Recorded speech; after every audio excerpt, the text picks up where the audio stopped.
2003 के प्रैक्टिकल में nested list और डेफिनेशन लिस्ट आई है, इसको डिस्कस मैं करने जा रही हूँ आज। नेस्टेड लिस्ट आपको पता है, ये मेन हेडिंग यहाँ पे अगर आप देंगे तो ये मेन हेडिंग है, तो यहाँ पे ये एक हेडिंग H2 का टैग आपने पढ़ा था, इसको आप H2 के टैग में यहाँ पे H2 ओपनिंग टैग और H2 यहाँ पे आप क्लोजिंग टैग यूज़ करेंगे, साथ में /H2। अब ये अगर आपको याद हो कि अनऑर्डर लिस्ट यहाँ पे सर्कल के लिए आप यूज़ करेंगे, इसके साथ अनऑर्डर लिस्ट के लिए UL का टैग होता है और UL के अंदर लिस्ट बनेगी, मेन लिस्ट बनेगी, यहाँ पे LI इसके अंदर आएगा। अब ये जो सर्कल है इसके लिए भी LI टैग यूज़ होगा और सब्जेक्ट के लिए हम लिस्ट LI का टैग यूज़ करेंगे। सब्जेक्ट के अंदर फिर फर्दर लिस्ट है तो उसके लिए हम यहाँ पे LI का टैग यूज़ करेंगे। ये लिस्ट है तो यहाँ पे LI लिस्ट, ये सेकंड लिस्ट है और ये थर्ड लिस्ट है, तो इसके लिए LI का टैग यूज़ करेंगे। अगर आपको आउटपुट की समझ आ जाती है तो आपके लिए इसका कोड HTML का राइट करना बहुत ही आसान हो जाता है। यहाँ पे हम इसको देखते हैं कि सबसे पहले यहाँ पे आपने स्कूल मेन लिस्ट है, उसके अंदर सब लिस्ट जो है वो सब्जेक्ट है और सब्जेक्ट के अंदर उन सब्जेक्ट्स की लिस्ट है कि स्कूल कौन, यहाँ पे स्कूल कौन सा है और उसमें कौन कौन से सब्जेक्ट पढ़ाए जाते हैं आते हैं, वो मेन, इसकी मेन लिस्ट के बाद इसकी सब लिस्ट है और सब लिस्ट के अंदर उसकी डिटेल है। मेन लिस्ट, नेस्टेड लिस्ट का मतलब है मेन लिस्ट होती है, उसके अंदर एक सब लिस्ट होती है और फिर उसके अंदर जो उसकी डिटेल होती है सब लिस्ट की वो होती है।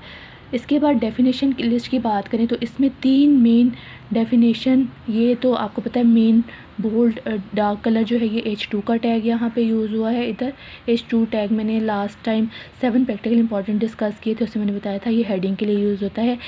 H1 से H6 तक टोटल 6 हेडिंग स्टाइल होते हैं। आपको जो कहा जाएगा आपने H2/H2 के टैग के साथ लिख देना है। मैं सिर्फ अभी आउटपुट समझा रही हूँ, कोड की तरह मैं बाद में आती हूँ। HTML मैथ यहाँ पे मेन, यहाँ पे डेफिनेशन लिस्ट है तो यहाँ पे DL का टैग यूज़ होगा, DL और /DL, और ये भी इसके लिए ये भी मेन यहाँ पे डेफिनेशन लिस्ट है, डेफिनेशन लिस्ट, तो ये भी DL टैग में आएगा और कंप्यूटर भी यहाँ पे डेफिनेशन लिस्ट है मेन। अब इन डेफिनेशन लिस्ट के अंदर इसकी डिटेल आएगी, वो आप यहाँ पे कुछ भी लिख सकते हैं। जैसे मैथ है तो इसमें इक्वेशन होता है, थ्योरम होते हैं और थ्योरम, इक्वेशन और फार्मूला आप कोई भी डिटेल कर सकते हैं। फ़िज़िक्स में कोई भी मैटर, स्पेस, टाइम, आप कोई भी यहाँ पे डिटेल लिख सकते हैं। फ़िज़िक्स से रिलेटेड आपको कोई भी डिटेल पता है, कोई से 3 पॉइंट्स आप यहाँ पे लिख दें। कंप्यूटर है, कंप्यूटर में आप यहाँ पे HTML, फ्लो चार्ट, आप कोई भी इस यहाँ पे डिटेल इसके अंदर लिख सकते हैं इसके कंप्यूटर की डेफिनेशन लिस्ट के अंदर। तो DL का टैग मैथ, फ़िज़िक्स और कंप्यूटर के साथ होगा, ये डेफिनेशन लिस्ट है। और इस डेफिनेशन लिस्ट के अंदर जो फर्दर डिटेल है उसके लिए हम यहाँ पे DD का टैग यूज़ करेंगे। यहाँ पे आपने इस इंफॉर्मेशन के साथ आपने DD का टैग यूज़ करना है क्योंकि डिटेल है, डेफिनेशन लिस्ट की डिटेल है और ये भी डेफिनेशन लिस्ट की डिटेल है और ये भी डेफिनेशन लिस्ट की डिटेल है। ठीक हो गया। अब अगर देखें तो मेन हेडिंग जो आपको बोल्ड नज़र आ रही है इतनी बड़ी, इधर H2 का टैग यूज़ हुआ है, इधर UL टैग के अंदर LI स्कूल की लिस्ट है, फिर UL टैग के अंदर जो है LI ये लिस्ट है और फिर इसके अंदर जो है इस लिस्ट के अंदर फर्दर जो है वो 3 पॉइंट्स है तो वो LI टैग के अंदर होंगे। डेफिनेशन लिस्ट ये मेन हेडिंग है, ये H2 टैग में आएगी और मैथ, फिज़िक्स, कंप्यूटर यहाँ पे डेफिनेशन 3 हमने क्रिएट करनी है तो डेफिनेशन लिस्ट के लिए DL का टैग है। इसके बाद फ़िज़िक्स के साथ भी DL का ओपनिंग क्लोजिंग टैग होगा, कंप्यूटर के साथ भी ओपनिंग एंड क्लोजिंग DL का टैग होगा। और जो अंदर मैथ के अंदर जो डिटेल आपने कुछ भी आप लिख सकते हैं, मैथ के बारे में आपको कुछ भी पता है, इक्वेशन, थ्योरम, फार्मूला, कुछ भी आप यहाँ पे डिटेल लिख सकते हैं, ज़रूरी नहीं आप इसी को याद करें।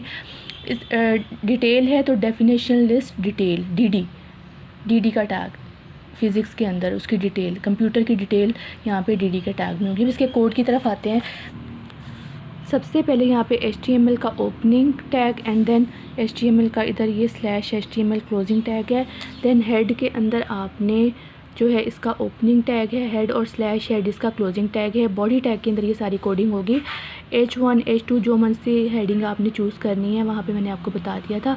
आपने ये हेडिंग अननेस्टेड लिस्ट के लिए आपने यहाँ पे H2 अननेस्टेड लिस्ट स्लैश H2 ये आपकी मेन हेडिंग हो गई है। इसके बाद स्कूल आपकी जो है ये मेन लिस्ट थी तो अनऑर्डर लिस्ट थी, सर्कल था, तो सर्कल के लिए आपने UL का टैग यूज़ किया और स्कूल इसके अंदर लिस्ट है तो आपने LI का टैग यूज़ किया है। इसके बाद स्कूल के अंदर सब्जेक्ट्स थे तो आपने सब्जेक्ट यहाँ पे सर्कल जो यहाँ पे आपको नज़र आ रहा है सब्जेक्ट के साथ ये वाला सर्कल, इस सर्कल के लिए आपने यहाँ पे UL का टैग यूज़ किया है और उसके अंदर सब्जेक्ट की लिस्ट है तो आपने इसके लिए LI का टैग जो है वो यूज़ किया है सब्जेक्ट के लिए। ये आएगा 40।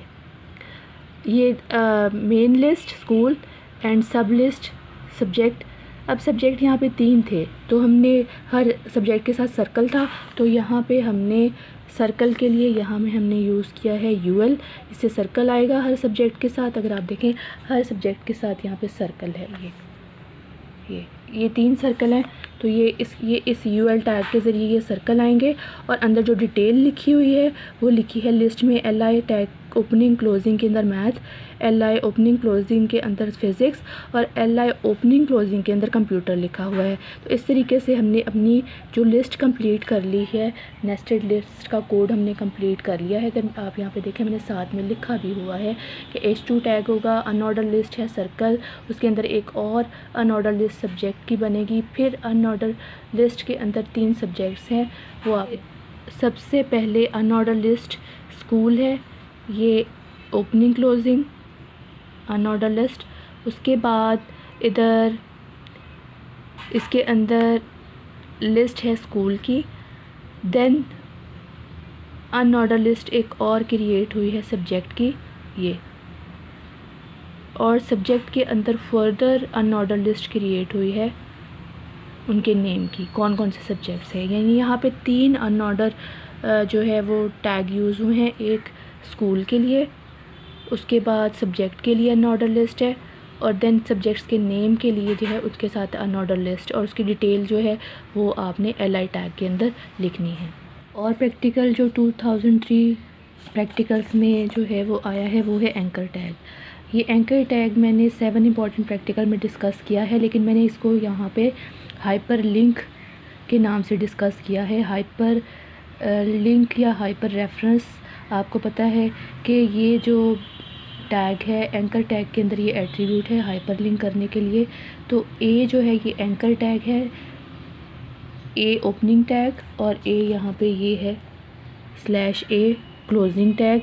इसके बीच में आप यहाँ पे हाइपर HREF हाइपर रेफरेंस यानी उस पेज का नाम आपने इक्वल टू डबल कोट में आप यहाँ पे www.youtube.com लिख के और ये क्लोजिंग ब्रैकेट और यहाँ पे आप YouTube सिर्फ लिख देंगे तो आपका जो पेज के अंदर एक हाइपर लिंक एंकर टैग के ज़रिए क्रिएट होगा।